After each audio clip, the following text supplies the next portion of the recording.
নমস্কার, welcome to পছন্দের রান্নাঘর। পছন্দের রান্নাঘরে আপনাদের সকলকে স্বাগত। আজকে আমি আমের ফুলুরি তৈরি করে দেখাবো, অথবা আপনারা এটাকে আমের বড়াও বলতে পারেন।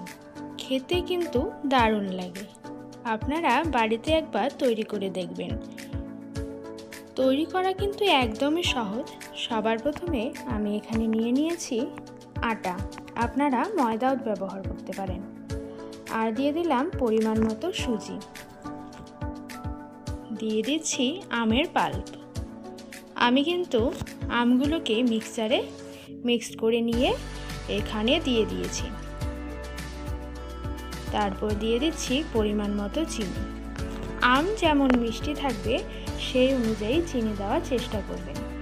তারপর দিয়ে দিচ্ছি মৌরি দিলে খেতে আরও ভালো লাগে। আর দিয়ে দিলাম সামান্য পরিমাণে সোডা আর লবণ। এবার ভালো করে মিশিয়ে নিতে হবে। আপনারা যত হাত দিয়ে এভাবে ফেটিয়ে নেবেন তত কিন্তু ফুলুরিগুলো ফুলবে ভালো, আর তুলতুলে হবে, খেতেও দারুণ লাগবে।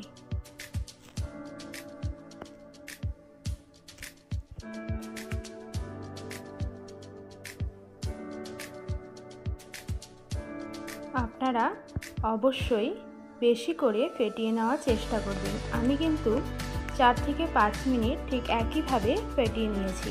তারপর আমি দিয়ে দিচ্ছি কড়াইতে তেল।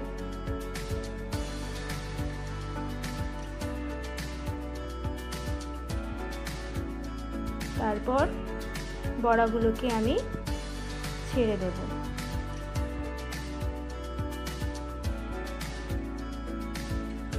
তেল কিন্তু ভালো করে গরম হলেই আপনারা দেবেন।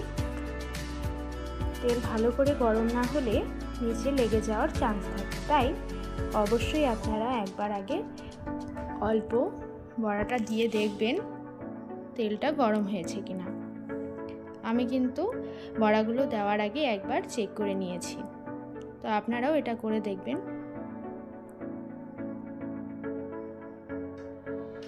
এবার উল্টে পাল্টে লাল লাল করে ভেজে নিলেই কিন্তু তৈরি হয়ে যাবে আমের ফুলুরি।